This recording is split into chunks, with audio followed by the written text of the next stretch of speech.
The Sentinel is known to be reliable, fearless, disciplined, consistent, courageous, motivated, and skillful. So do what you feel passionate about. Take chances. All these qualities start from the mind. Your mind can be your worst enemy or your most powerful weapon. The world becomes your library to help you to become better at your craft. Is this the dagger? Learn how to achieve greatness and tap into the Sentinel mindset. Well, good morning, everybody. Welcome to this extremely wonderful day. I am so happy that you're down here as well. We got Chief Stephen Tanner from Halton Region. And thank you so much for coming down. It's great to be here. Great to be back. Amazing.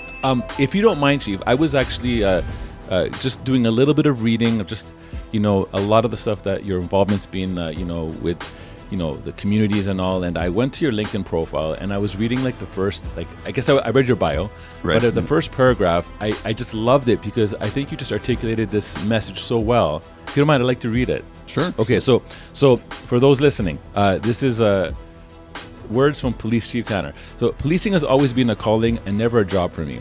Throughout my 40 years of policing, I can honestly say I have never had to go to work a day in my life. I get to go and serve others while working alongside the most amazing men and women in their first responder roles. Together we exist to serve others, and ultimately police exist to keep everyone as safe and secure as possible, and to bring the worst of offenders to our justice system. So I love that when I was reading that because to me, it's a reflection of your heart, and it's also a reflection of your mindset. And again, what's pretty amazing, I know we've said it and it's out there, but this 40 plus year journey right now that you've been involved in, one listening has to put some sort of conclusion together and say, man, you're doing something right, because it's you're still there, you're still doing it, and you're still doing it with the same intensity.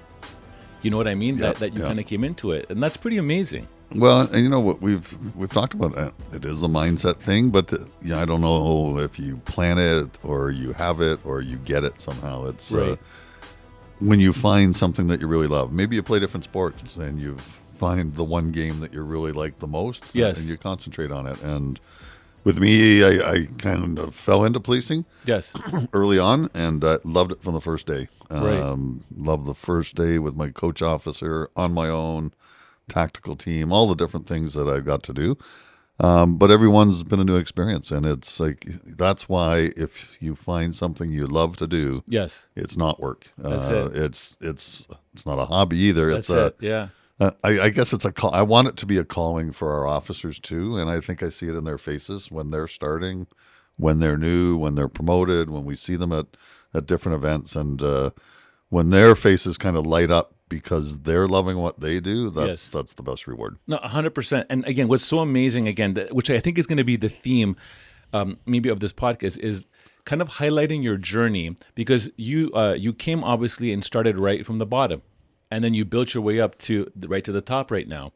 And I think for a lot of people listening today, because a lot of the content that we push out is for people to get on the police service, or mindset techniques that can help them elevate their game, or people in the security industry or whatever. These are the typical things that we focus on. However, what we really wanted to focus with today was, how do you grow a career?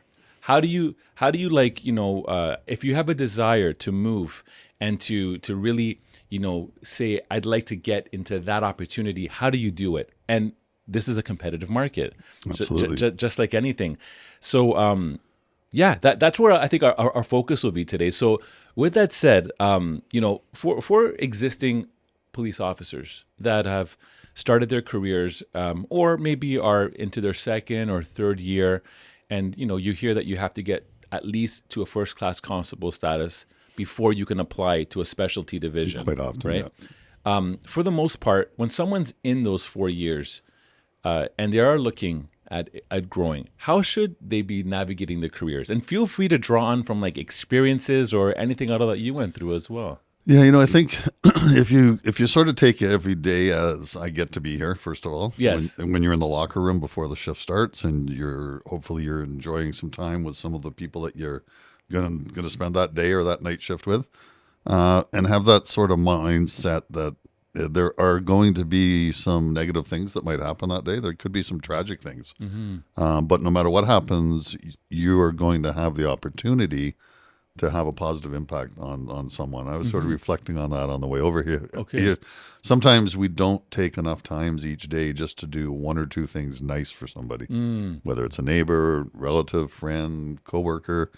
And you don't do it because it pays dividends. You do Right. it because it comes from the heart and it's authentic. So I think if our officers try to, there can be some times where you're like, oh, we're going from call to call and we don't have enough people and we're, 600 officers short in a big city somewhere. Right. You could have a little bit of negativity creep in. Okay. And there'll be negative people you work with. Right. And you have to try to put them aside as much as you can. Concentrate on the positives. Absolutely. Pick even at work, who you spend your time with. Right.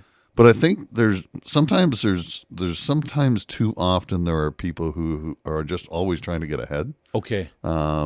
It's not what you do now that matters to some people. It's what am I going to get to do next? Right. And I try to say to people, if you're doing 30 years in policing, you may have 5 years on the road when you start. You may be a detective for 5 years. You may do tactical or canine for 5 years. You don't really only have 6 5-year chunks of time to make the best of. Right. But don't wish any of them away. Right. Like, enjoy when you're in the moment and what you're doing. Yes.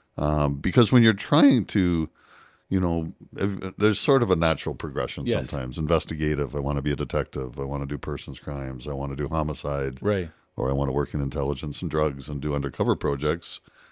But you can't rush your way there. Right. And if you're an officer and people see you as always just trying to get somewhere, Right. it sort of takes that authentic person away, and you will be more apt not to succeed. Yes. That's right. If you actually portray the person, I'm really interested in this, and I'm doing a good job at what I'm doing, and I love what I'm doing. Right. I'd like to do that too. Don't push it so much. Yes. Be authentic in yourself and enjoy what you're doing. You'll get there. Yes. If you work hard, you're doing good reports, you're making good arrests, whatever your job is, working with the public, Yes. you will get to those next levels. But it's got to come from an authentic individual. That's 100%. And what's so good about what you're saying is you can't fake authentic. No. And you can usually tell when someone is faking it or it just doesn't register or click. What I love about what you said is basically the element of kind of acknowledging as well of, who your circles are, for example, associating yourselves around people that are going to elevate you. People will always have a downward look to life. There will always be those people. And, a lot of times I tell our people is try to surround yourselves around more positivity and more mindset growth, because it's going to do nothing for you if you're around someone that maybe went through an obstacle and his outlook on it is that if it didn't work for me, it's not going to work for anybody. Yeah. You know what I mean? Yeah. So with that said, and I think maybe we can also focus on is that what people see. So one will always look at themselves in the mirror and be like, this is who I am. This is what I should be. This is how I should do it. However, there's also the outside and how they perceive someone, right? So for an individual that maybe is looking to grow and advance your career, we've always said to our people, you should always maybe try and get some, maybe you don't, if what I'm telling you doesn't resonate, maybe talk to someone else and ask them for their feedback. Tell me, what would you say about that? For those, do you think it's important to get feedback so you can also make those adjustments? Yeah, absolutely. And again, if you're asking for it for an authentic reason. Right. You may Okay. have people that come in and say, hey, what do you think of me? And it's like, why is he always asking me what I think of him? Yes. But if it comes from the side of, I would just like to know how am I doing from an external perspective, Right. and how can I do something different, maybe, or change something Right. about myself, and you're legitimate about that. Right. That'll have all the difference in the world. There's Okay. there's an interesting, I think it's a TED Talk on performance and relationship literacy. Okay. Probably if you Google that way, you'll Okay. find it. Wonderful black woman talking about what really it takes to get ahead in the corporate world. Right. And she said, you can be a really high performer. You may have 10 high performers. They're all going for this promotion. Yes. In our world, it's our sergeant, staff Yeah. sergeant. Right. They're all really good people. Most of them work really hard. What's the difference? Right. It's the relationship collateral that they have Right. with other people who are going to, as she says, carry their paper into the room and say, this is a really good person. Right. I don't know this person. I know these two people. They're pretty good. But this person, what stands out about that person is the relationship side. Okay. Okay. So performance will get you so far. Right. But authenticity and relationships, it's all about positive relationships, no matter what we do in business. Yes. Or in policing, with the community, with our internal members. Right. It's all relationships. No, that like to me, I think that's key. And with the authenticity thing, how important is attitude and body language? Oh, it's so important. Yeah. One of the things I really had fun doing from, I think it was 1996 to 98 was polygraph examinations. Okay. Wow. Okay.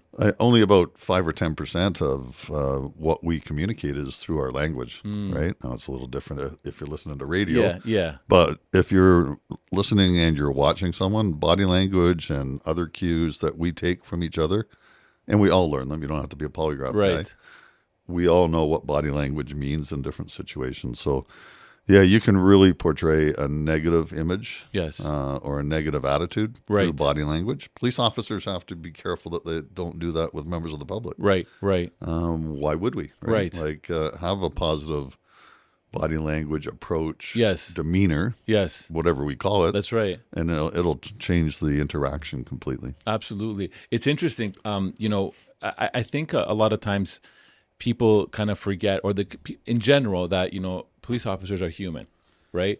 And they're always going to be put in scenarios and situations that the average person will never ever see. Yeah. So for them, they're like in a tougher, more scrutinized role than general public. So when that happens, one of the biggest things that I find that can maybe over time happen is, for example, when I used to work with the city of Toronto, I worked in the social services division, and I saw so much death, like so much of it. And essentially what started happening is that I started to get desensitized to death, right? And then I started to think, is something okay with myself? Like, I'm just not feeling that same like element. But it's important to pay attention to that, because, if you don't, then you can lose empathy. Yeah, you know absolutely. what I mean? And we actually interviewed Dr. Brian Goldman, who wrote a whole book about that, The Power of Kindness, about ensuring that, everything that you do leads to those things. And to your point about talking about body language and attitude, it's important that, again, for someone leveling up to grow, that they pay attention to just how they are looking at everything, because, internally, you may not notice it, but the externals may be like, you're a little cold here. You know what I mean? No, absolutely. And you could name, person A and person B. Yes. As the extreme examples of those two things. Right. And you can do it. I say to some people, a lot of times when we promote new sergeants, Yes. Their life's going to change a little bit. Still Right. expect them to be a member of the team. Right. Not just friends. You've got Right. some supervisory management responsibilities too. Yes. But how you treat the people that work with and for you Yes. is going to determine what sort of supervisor you are. But I always say to them, pick out when you're 10 years or you're 20 years of policing, Yes. who's the best sergeant or staff sergeant Yes. you ever Yeah. had? Yeah. Who's the worst or not the best? Right. And then be this person, don't be that Yeah. person. Exactly. And Take you a little can bit from each one. You can find out what made the difference. Yes. And we did an interesting thing, and this goes for probably every human relationship. You can sit in a room with people. Yes. And you can do it with your own company here. Right. And say, put 2 words down. What would make you feel best about working with this organization? Invariably, it will be not just trust, but feeling valued Right. and having a role to play. Right. Some version of those 2 words. Yes. But it'll always be valued. And what do we do to show people that they're valued? A lot of times we're too busy. Right. Even sergeants or, your first level of supervisor might be too busy to say, hey, you did a really good job. Yes. And you are important to That's whatever it. you're doing. Yes. So those sorts of things, like the little things. And those little things are huge things for the individual. They are. And we know it, and we Right. still don't do it enough. Right. So It's so true. we still get busy, and that happens too. But I think if you come across with authenticity and in my role, it's a little different. I can speak out publicly. Yes, I can yeah. say some things politically Right. because I've been around long enough, Right, right, but not too much can hurt me. Right. But, it's nice to be able to do that and show the support, not just for our own police service and our members, but for police officers across Ontario or Canada. When it comes to something's being negative said about them that's not true, someone's got to speak up yes. and come at that with authenticity too. Okay, that's great. That's great. So, which is going to kind of blend into this next area, and that is like the perception of leadership. So, there's many different people that look at leadership and they interpret it themselves what it should be. So, and we've also seen as well leaders that have a very hard time trying to maybe empower or motivate their staff because they come in way too authoritarian. So you have very much too much of extremes. You have the extreme that is like almost militant style, and then you have the other kind which is like empowering and building up. When you look at different levels of leadership, what do you find is most effective in the individual's interpretation? Yeah, again, I think it comes down to how they see you as the leader. Okay. Doesn't matter how you see yourself. Right. It's, That's true. That's true. And the culture of the organization and how you fit in and you have to really stand by what you say. I mean, you can't say, community safety and well-being is Right. important and that's the direction we're going, and Right. and then not really support it That's in your right. own your own conversation. So it's got to be you take a strong position on what you believe in is best for the organization, but you also have to change that if you're not quite right, and you Yeah. might not always be right. Right. So you tweak things. And that's humility, right? Yep. Coming into play. You got to admit when things aren't perfect, Right. and this person. It doesn't matter who has the best idea, Right. Right. If you're the smartest person in the room, Yeah, you're in the wrong room. That's right. That's right. So listen to the people that are closer to the front lines, and get their feedback and input a little more often. Because, I mean, I've been a police chief for 21 years. I haven't Yes. been on the front lines. Yes. I have to live vicariously through the great work of others, which is fun. Right. Seeing them succeed in so many ways. But I think that's important, is how do other people see me? Yes. And don't take it personally. Like, some of us are different. And, Right. some people aren't as personable as others. Some Right. are a little more outgoing than others, Yeah. are introverted, extroverted, all the different personality types. So, Right. and there's 48 police chiefs in Ontario now. Yeah. There used to be about 200 many years ago. Oh my goodness. So they're Wow. all different personalities, all Right. different backgrounds. Some weren't investigative, some were all community driven, and so they have to kind of get the respect of the different sections of Yes. the police services Yes. as well, where they may have never worked. Right. But you don't have to, as long as you're supportive of what people are doing. So for someone that is looking at navigating through the leadership, and again, look, before I ask that question, Gavin DeBecker, he's a huge executive protection entity in the U.S. And coming back from Vegas, you kind of come back, because I went to an executive protection conference. You're a little bit pumped up. You hear a lot of things that Excellent. inspire. One of the things that he says, and it's on his website, he says, we don't hire employees, we hire future leaders. Okay. And again, executive protection, even though it's not a law enforcement sector, it's like in the private security sector. There's a lot of things in there that are applicable to the mindset. When you hear that quote, how do you find policing and leadership tie into each other? Well, it's interesting. I mean, we will now say to our brand new recruits the first day I meet them, Yes. Congratulations, you're leaders, because they will be. The first day that they're out in public wearing a uniform, that person who calls them to their house for whatever the situation is Right. isn't thinking, oh, this person's first day. Right. They're just seeing a trained, uniform, fully equipped police officer show up. Right. So we say to them, you're a leader in different circumstances. And it's not all, position leadership. It's the informal leadership on Yes. platoons. And you don't have to be the oldest person to be the leader on a platoon. Right. And in any given situation, you might be the youngest, but you've got control of a situation and you're leading that. So a part of that for us, I mean, when we're going through some of the recruiting strategies and looking for different skill sets and competencies, a lot of them really play into the potential for that successful person to be a leader. Okay. Because they might be a leader the first day they step out of the police car. No, that's so good. And it's so that's so important to hear, because a lot of times, again, we've been talking a lot recently about know what you're walking into, research the role of what a police officer is and how he navigates things.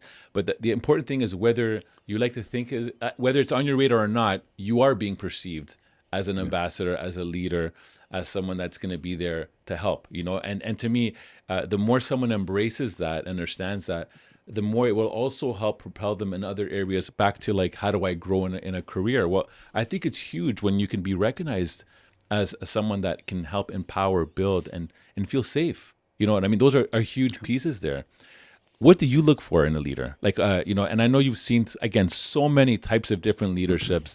What resonates with you? Yeah, more and more and more, the deputies and I talk about this as well. When we have people going through processes to be senior leaders or to move up at different ranks. And it really, the most important thing is getting along with other people. It's the ability to have positive relationships or build them. Credibility kind of fits in with that.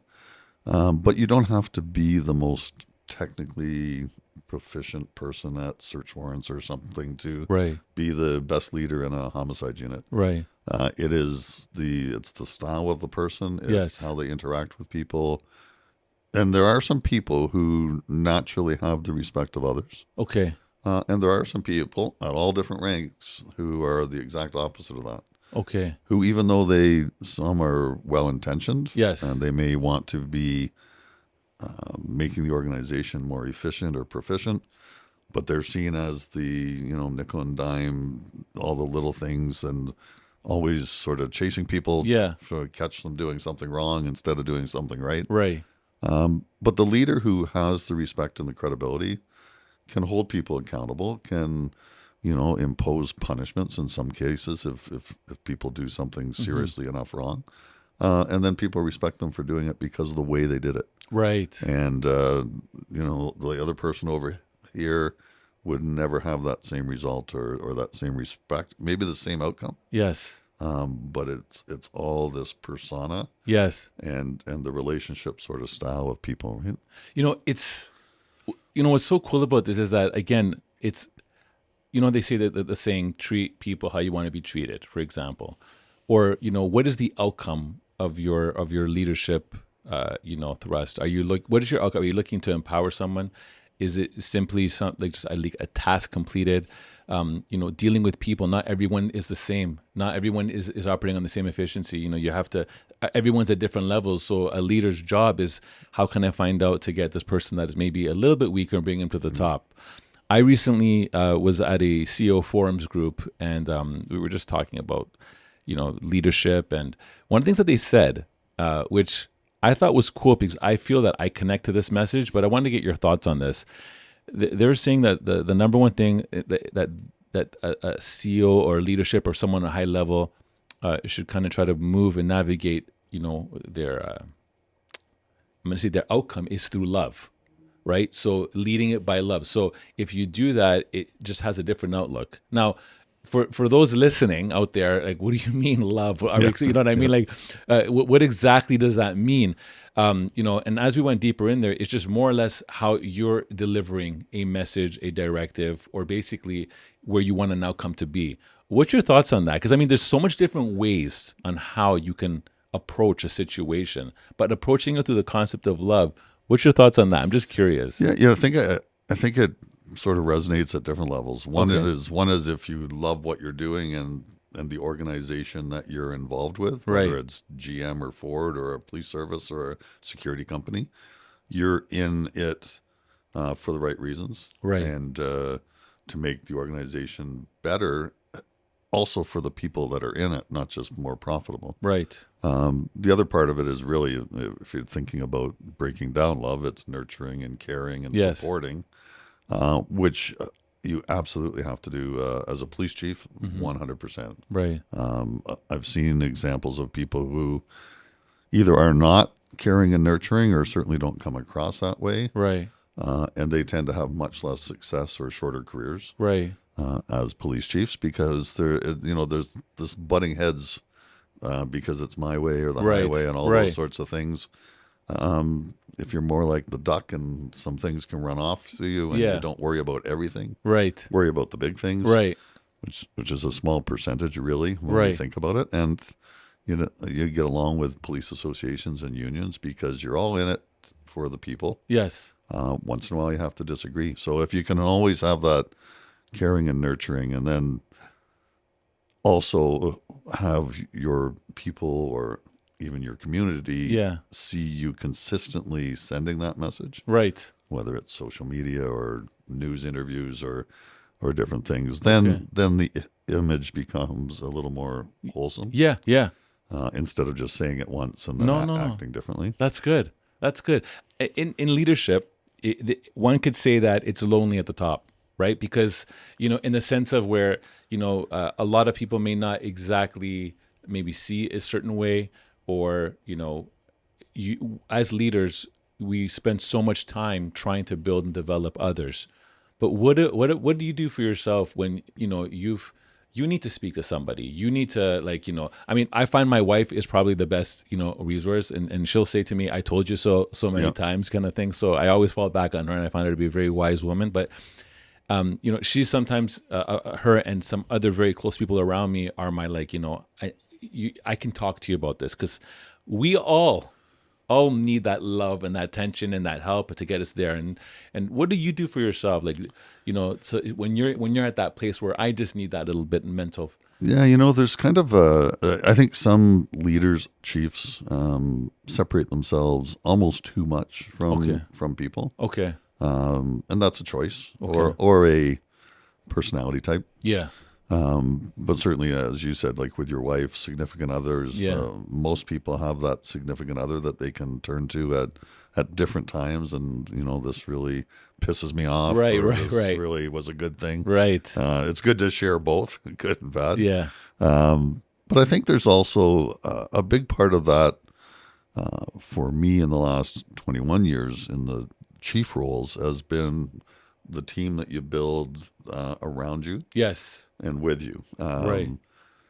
I've had fabulous deputy chiefs.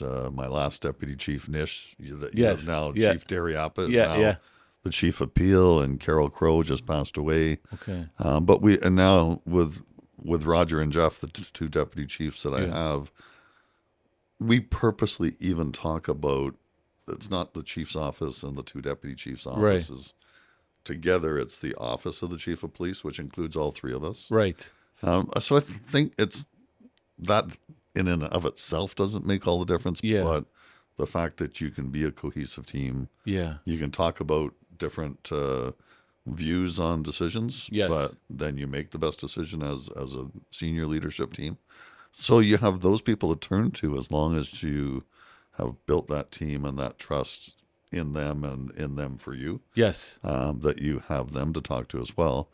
But there's also other people in the organization. I mean, really, I'm the chief and I get to do certain things Yes. and have certain responsibilities. I'm just one member Right. of an 1,100 police service. And some older style chiefs would say I have 1,100 people work for me. Yes. I say I work with 1,100 other people. Right.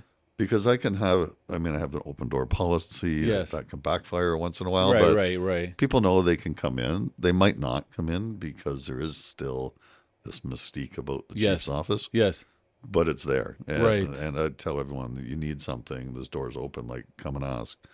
Mental And health. you're describing like servant leadership, basically. Well, and that's the only way that really works now. Right. Not just because we have 4 different generations in policing, but that's Yeah. changing too. Right. But that servant leadership is even more important to the newer people Yes. that you would have in your organization Right. than maybe what I was in 1982, where I Right. thought the chief should be this Right, because right. because I didn't know any better. Right. So I think leadership, senior leadership, has to really have changed over these past 40 or 50 years too, for the better. Yes. Because we need to be there for the people that work for us Yes. and for the people that we all serve. I mean, I think that's so important. I mean, as you said, like there has been, especially to go over 4 decades, you've seen so much changes in policing, in styles and leadership. Right now, we're in obviously going to 2023 in a couple of weeks. We're 2 weeks, absolutely. right? Where did 2022 go? Yeah. And there is a lot of new people coming into the service, and then you also have some of the baby boomers that are moving on out. When you see how policing is now from 40 years ago, it seems like there's a lot more scrutiny right now, and then there's a lot. It's more difficult to be a police officer than it was back then, in the sense of public perception and all. And I know there's been things that have, one or two things that have happened that have kind of tainted that, right? So it's more difficult now to be in the service, but at the end of the day, we can't let one or two bad apples, influence the overall message, Right. what we're trying to do. And I want to ask you, like, for those that are coming in or are in there, and it's difficult because maybe the respect level, or not the respect level, but the way someone may encounter someone in a disrespectful way. We're all humans at the bottom at the end of the day, as I said earlier, and it's hard sometimes to be getting that kind of like perception or abuse and say, man, that's not me. I just want to serve. I want to help out. What advice would you give to that person? Coming in now, it's interesting because when I first started, and I think it was in the first month of being on a platoon, there was an older fellow, Tony, Yeah. who met me at the counter one day, and he said, "Oh, you're not going to have fun like we used to. Policing has changed so much. Right. There's so much responsibility." And that's 1 month in for you. That was 1 month in for me, Yeah. and I thought he was really old. He probably was 20 years on policing, and, Yeah. and it was like doom and gloom, and I could not have had more fun. Right. So the things change, but I mean, we've always had police complaint processes, Yes. and now we have the OIPRD. Right. Spin that into a positive. Now, when the Office of the Independent Public Review Director, if they do an investigation into a police officer's behavior and clear the officer, it's an independent body that did that, Right. as opposed to your own police service Yeah. saying the police officer's good, the Right. civilian's bad, Right. which isn't the intent. Right. So the independence is actually a good thing. Okay. The Special Investigations Unit, I'll say it every day, they're too slow sometimes, Okay. but they're also independent. So Right. police involved shooting or a pursuit that results in death or serious injury. Right. SIU comes in, ultimately, about 99% of the time, Yes. police officers did nothing criminal. Right. They should go a little further and Right. say how good a job they did Right. sometimes. Right. It's always focused on the negative. It's always Yeah. sort of, we're not going with a criminal charge because Right. there's no grounds. Right. But, well, there's no grounds because the officers actually were brave Right. and honorable and did what they Exactly. had to do in a terrible situation. So we are probably, as a profession, we probably have more oversight than anybody. We also Right. have a police commission. We Right. have our own police services boards and politicians and social media. Yes. But other professions don't have that. Right. Dentists, lawyers, and doctors. I always joke, lawyers and doctors practice Yes. what they do. Right. I'm never going to tell a police officer to go out and practice. Right. Right. But Right. that's just, I have Yeah. fun with that. But, Yeah. they have College of Physicians and Surgeons. They have the Law Society. A lawyer doesn't get in trouble unless they've done something horrendous. Right. So police officers are held more accountable. But I always say, like, kind of rightfully so, because we're given a lot of power and authority. I mean, Right. we have weapons, variety, we have firearms. Right. We have the legal authority in the worst case scenario Right. to take a human life. Right. So we need to be held accountable for that. Right. But we need to train Yes. de-escalation. Like we always, even in 1982, we were taught de-escalation. Right. That's not a new term. We've just taken it to a whole new level. Right. Because we have to have this use of force model, and our officers need to be trained. But the oversight's a good thing. Mm-hmm. But I ran into one of my platoons in Oakville in Okay. a restaurant last week, Okay. and they were having their Christmas party, and I went over and spoke to all of them. Nice. What, the happiest, friendliest group of people, Right. just having a good time together, which is what I want to see all of our platoons and special Yes. units doing together. Absolutely. Because you work together, you count on each other, and you're sharing a profession which you really should always love and honor. No, absolutely. You know, Chief Tanner, like there's an entity out there. They're called Goodable, and what they're all about is there's so much negativity in the news. How often is the news highlighting goodness, right? And it's almost it hardly ever happens for us because we've been fortunate enough to be around so much members of police services and what they're doing. There's so much good that what we want to do is highlight that, and we want to let our audience know, or people that are listening trying to get into this industry, is that this could be a very rewarding, fulfilling career. And if your intent is that you want to serve and help others, there's no better place. Like, there really is no better place, and you're doing that every day. It's not like you're going into an office where maybe the task is the same thing every day and mundane, in the sense that you're going to impact someone's life today and tomorrow and the next day. And I think I hear so much goodness. That's what our intent is to really make sure people that are listening know, man, there is some amazing things happening, you know? Yeah, and for the police officers, I mean, for citizens listening, Yes. thank a police officer once in a Right, while. absolutely. And people do that once in a while, and sometimes it shocks you because you're Yes. not used to just hearing it. Yes. But police officers that are listening as well, I mean, it's not just the calls you go to. Yes. I mean, you might be stopped for a coffee. You might be at a gas station and you have a chance to interact with somebody, or Yes. there's small kids there, and, how would you want a police officer to interact with your kids? Or Absolutely. how would you want a police officer to deal with your elderly parents that That's have been it. defrauded? Keep those sort of things in mind, but you can always have that positive impact. You can make people smile when you're in uniform. There's Right. nothing wrong with that. It's Right. good. Absolutely. And it'll make you enjoy what you're doing more. Yeah. And then whatever you set your mind to, you can do. Yes. Don't let anyone tell you that you can't. Yes. Go for it. I was speaking to a That's good. tremendously successful multimillionaire yesterday. He owns a whole bunch of hotels, Okay. huge hotels. Started with nothing. Right. 82-year-old Italian gentleman. Okay. He said, Steve, I always knew I was going to do right and do good, but no one was going to tell me that I couldn't do something. Wow. And he's built this empire. Okay. Anybody, maybe not the empire, Yes. but a great career. Right. Serve others. 100%. Stories that you'll remember forever. Look at all the positives in your careers Yes. as police officers or whatever you do. And if you don't like what you do, find something else. Absolutely. Look, to me, I think the public needs to hear more about is that, again, if you're not in the role of a police officer, or if you're not in the role of someone in law enforcement, it's very difficult to understand what they're going through. And I mean, again, to relate back to us, they are humans. Right? Yeah. So I'll tell you a quick story. About, I don't know, I'm going to say over a month ago, I took my daughter and our family down to New York, and we were supposed to fly down, but for whatever reason, there was a lot of fog. I don't even remember, there's a lot of fog here. So the flights to LaGuardia got canceled, and we had to drive down. So we drove down, had a good time. On the way back now, just before we hit the Toronto border, I must have not been paying attention to the transitional zone speed changes.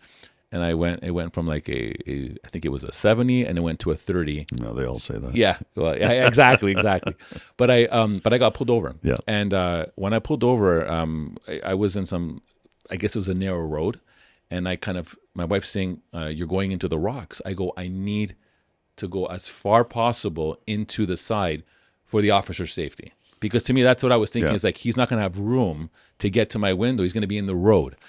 And anyways, he came in and right away, a conversation was a very positive one. I wasn't aware, but he didn't give me a ticket, and he said, "I'm not going to give you a ticket because you actually looked out for my safety and how far you went into the road, right?" But I think what's important, just from this message, people know, is that,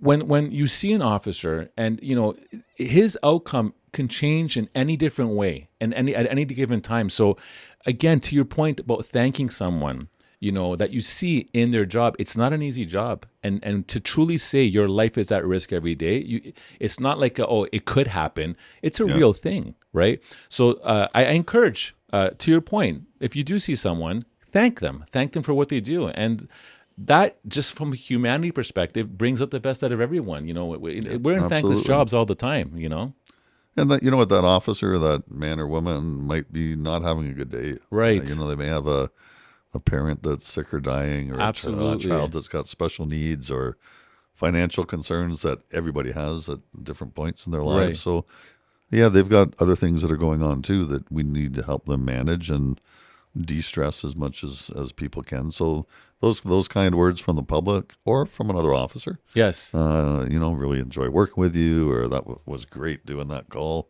whatever it is. It can be a very small thing, Right. and people actually remember it. No, that's awesome. I love that. Going right back to our very first part of the conversation about looking for people to kind of, again, grow into their career.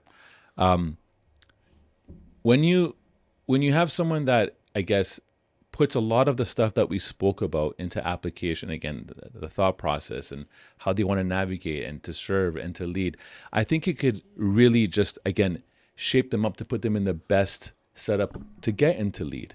I look at right now this turnover that's happening. I mean, you know, more and more people are retiring right now, and more people are coming into it. It's so important that, you know, the old passes to the new and kind of carries that torch. What would be your advice for a mentorship perspective? Because a lot of times, you know, we come into roles that I have to be a mentor, I have to be a leader, but it's kind of like the way to pass on to make sure that everyone has that contagious element of goodness. What's your thoughts on mentorship? Mentorship is something that we've talked about for a long time. I think we're finally starting to do it a little more. Okay. Internally, we're building a whole mentorship program. Okay. The Canadian Association of Chiefs of Police has a mentorship program now across Canada. Okay. It started about a year and a half ago. So was very lucky. I was able to mentor an inspector from a British Columbia police service last year. Yes. Now I have two people, one from BC and one from Manitoba, Yeah. who I'm just starting to work with. But it gives them an opportunity to ask questions, any question. Like I say, it doesn't matter what you want to ask. Right. I mean, I'll share some different thoughts and things on relationships and how that's cultivating Yeah. people. But then you'll have questions. But you can ask me, and I'll never have a direct impact on your career in the service you're with. Yeah. Where you might not want to go to your own chief and ask all these sorts Right. of maybe more difficult questions, and have that chief think something different Yes, for some yes. reason. So it's kind of gives a little bit of anonymity to questioning and learning. So I think it's a really good step. And we put a lot of our officers now into core groups by the year that they start. So they come back and train together. It makes it a little more cohesive. And they're also at sort of the same levels in their career. Okay. You know, first, second, third year as they Right. get to be first class. So I think there's a lot of opportunities for mentorship. And the problem sometimes in policing, and the officers that might be listening might recognize this, is how do you choose who's going to be mentored?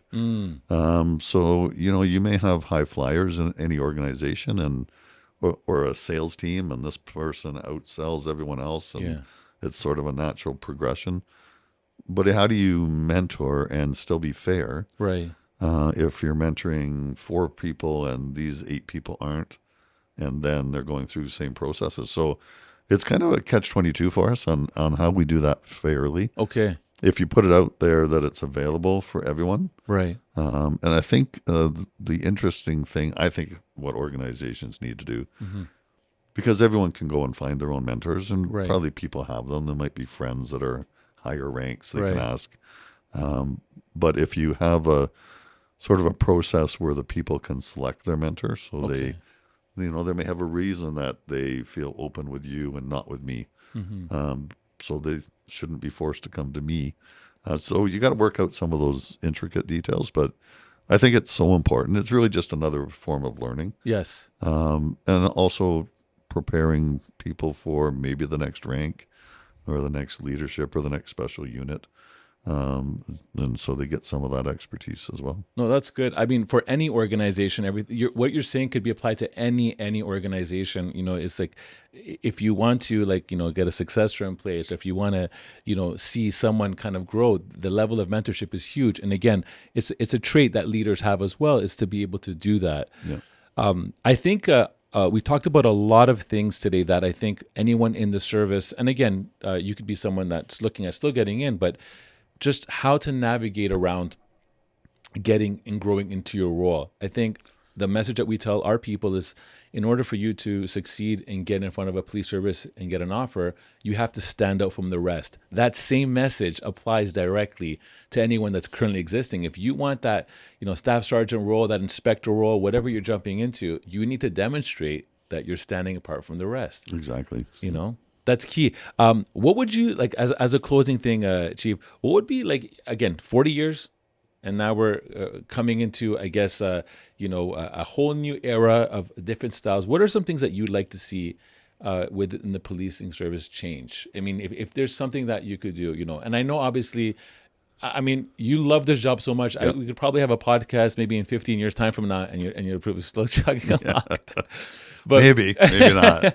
but what are things that you think would be nice things to change, especially for a lot of people coming in? There could be like new chiefs coming in, or there could be just new leaders coming in that could be part of this potential. Yeah, it's hard because we're also work within a unionized environment, right? So that means different things on how you can reward people. Okay. Sometimes I think it would be great to be in private business.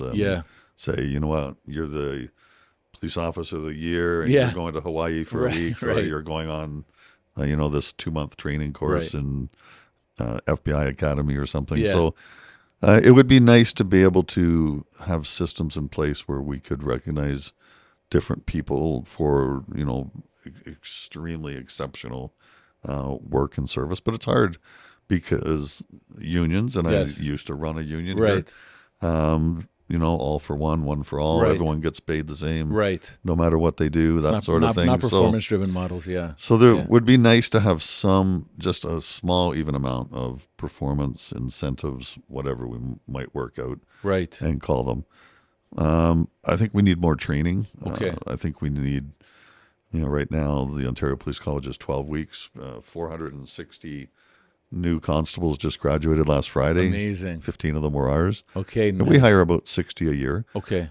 But that's a 12-week program down there. It probably needs to be 15. Okay. There are things that, there's a lot more that needs to be fit into that curriculum, mental health. Right. De-escalation. Is it a cost thing, Chief? That why it's it is. I mean, if you went from 12 to 15, there's 3 intakes per year, so that would be adding 9 weeks in a year calendar. Okay.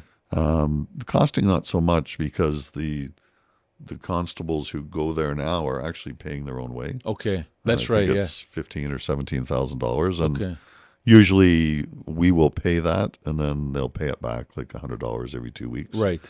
That type of thing. So it makes it less painful. Okay. But so it shouldn't be the money. It should be what policing needs. Yes. So we need to bring that up, I think, through government and say we need to extend these programs. You could still do it in 45 weeks out of a 52-week year. So technically you could close down for a bit. But right. I think we need to do that, and we need to find the resources to do more training, specialized training internally. Yes, there's a very real pressure on our training system. Canadian Police College in Ottawa. It's not an RCMP college. It's actually a police college for all police. Yes, but it's very expensive for people to go there from Vancouver, and it's all cost recovery now. So right. Training is becoming increasingly expensive, but it's more and more necessary. Yes. We can't 100%. put people out there that don't have everything they need. Right. When it comes, especially to some of the specialist roles in critical incident command for tactical and we're changing, situations. And we're also changing like the way we do business day to day. It's very technology driven right now, right? So, these are also things that are, could make jobs easier as well. To a degree. Technology is interesting because for some people it's a stressor. Yes. Other people embrace it. And probably if we were tried to generalize, we would think our younger officers, they've grown up with all these systems and with iPhones and everything else. They've always had them. So now that we've gone to electronic notes and people can dictate their notes, and and things. That's very easy for some people. Yes. But I'd imagine some people would be struggling with that. So we have to, we actually have an agreement where if there's a major change in technology within our service, Yes. we advise the police association and talk about it with them Right. because it is something else that impacts on our members that Oh, we need to be 100%. cognizant of. We all think it's great and it's modern and it's Yes. flashy, but what if nobody wants it? Right. So we have to make sure that we're putting the right technology in place, not just technology. No, absolutely, and that speaks to, again, if we're going to put something out, how do we make somebody succeed with that, right? So it has to absolutely make sense. No, that's good. That's really good. So if there's could be a shift that you'd like to see change is like more resources for training or types of training. That's great. I think we can all benefit from that. There's actually, I don't know if you heard about this or not. I'm not sure if it's an Elon Musk invention or not, but there's apparently there's talk about having law enforcement robots that are armed, Yeah. that would be put in high volatile situations to make a decision based on. Did you hear anything at all about that? No, there is actually. I read something last week where there's a police service. It might be in California somewhere that now have robots that can deploy with firearms. Right. They had a situation in the U.S. a couple of years ago where a robot deployed an explosive. Okay. Because there was a barricaded sniper type of situation. Right. So, that technology with the right level of control. Yes. It's scary too. It's scary too if the the robot turns around and what was it, 2001 Space Odyssey movie? Yeah, exactly. We would have to have some overrides to make. But I think those robots will be specifically manually being operated. They're not going to be going in on their own. For sure. But yeah, there is. There's the potential to deploy drones with firearms, and I think we see that other places in the world where military do that. It's different for police. So, but in the most extreme circumstance, you have to take extreme action. So Absolutely. it absolutely makes sense in the right situation. No, for sure. And that's the thing about technology. It's just always trying to keep up. And the thing is this, like the one thing that a robot really can't do is replace the human heart, right? Yeah. And that's really, and reasoning. Exactly. I really want to thank you for coming down. Again, everything that you have been able to share today, what I love about it is that it's on a bed of 40 years of experience, and to myself, because we're so involved with police services, I want to thank you, but also just let you know it's appreciated what you're doing. No, thank you. It really is, and it's until you start speaking to a multiple amount of people to find out, like for example, like I would see you are a standout.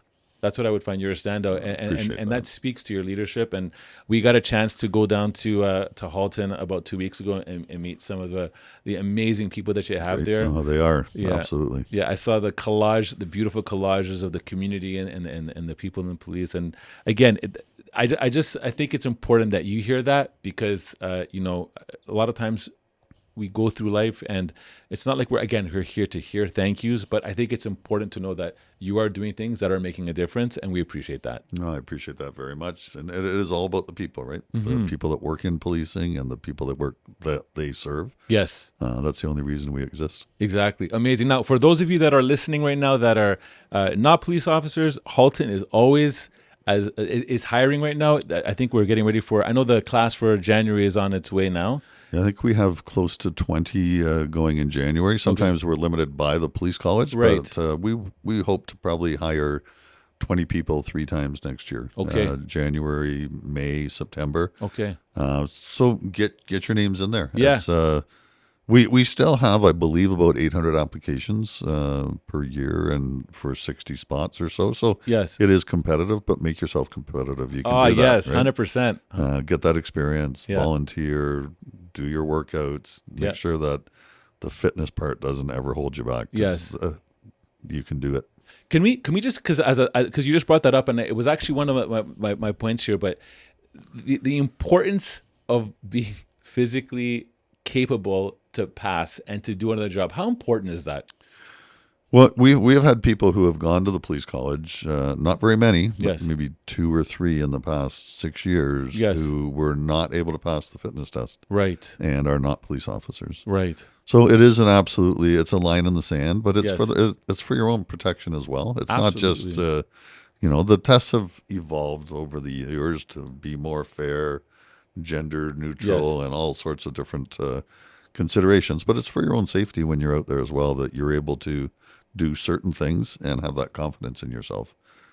So I would say, you've got time to work on it. Yes. And if you put your mind to it, yeah, you can do anything, and fitness included. Absolutely. And then just another note is that once you do get on and you do pass, keep it up. Keep it up, because your job is a tough job, and you will need all of you, body, mind, and soul, to be able to complete that. So I think that's great.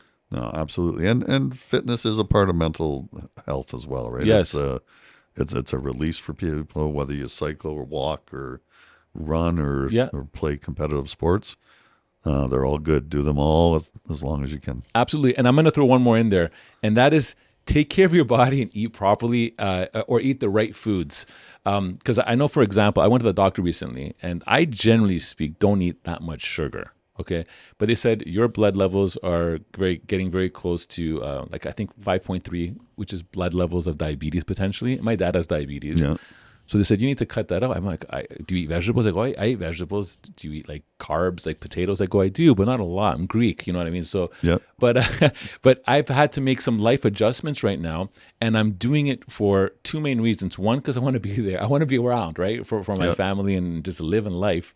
But the second thing is how I feel. And, the way, because I've made some choices to eat better in line with the physical elements, I'm much more, and obviously good sleep, which is a big one as well. Oh, absolutely. I find that I'm much more able to do what I can do and function in a way that I can also be of service to someone else. So I think that's key in all areas, is having the physical, having the good food. You know what I mean?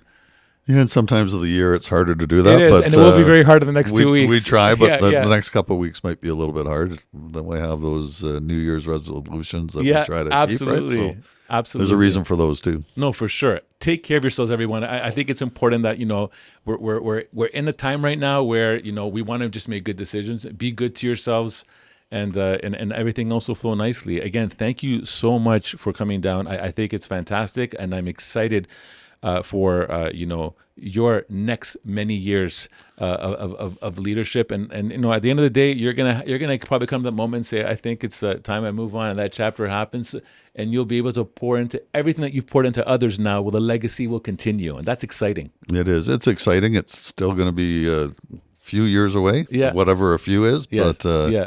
we should also say to everybody, look after your mental health. Yes. If you need help, ask for help. There's lots of people, lots of resources there. So look after yourselves physically and mentally. If you want to be a police officer, go for it. Halton. Yeah, Come to exactly. Halton. There you go. Give us the first chance. 100%. And we're going to actually be doing something very special with Halton in the weeks to come. Look out for some announcements. But again, I think it's a great region. And we actually have a few of our people that actually live in Halton and have their eyes on Halton as well. So, take everything that we poured into it, apply it, and wish you all the best of luck. For those listening outside of this, have a very merry, happy holidays. And we'll have a fantastic one. Take care, everyone. Happy New Year soon. Thank you so much. Thank Have a you. great one, Chief. Awesome. Take care. This podcast is brought to you by Executive Protection Lifestyle Canada. Make sure to drop by next week and don't forget to subscribe.